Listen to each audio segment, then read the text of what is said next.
Welcome to the Slop Temple. We pray this video helps. You begin by isolating the case and protecting everything non-titanium.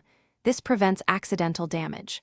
Once done, wet the 600 grit and start very light, even strokes along the grain, do not cross-grain.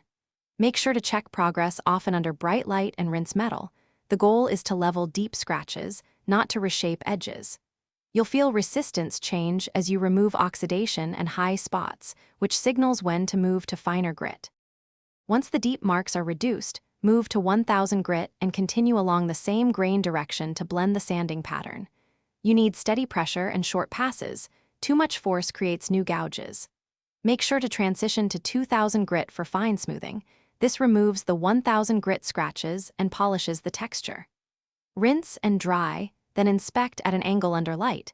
If the texture looks uniform, you're ready for compound polishing. You apply a small amount of polishing compound and work in gentle, controlled circles, then finish with light directional passes along the grain to restore satin luster. Make sure to keep moving. Heat buildup dulls finish. Once satisfied, clean with isopropyl and a microfiber cloth, removing residue and inspecting under light. If you see haze or remaining fine swirl marks, re-wet and resand the trouble spot with 2000 grit. Then repolish. The key Thanks for watching. Consider subscribing if we helped you.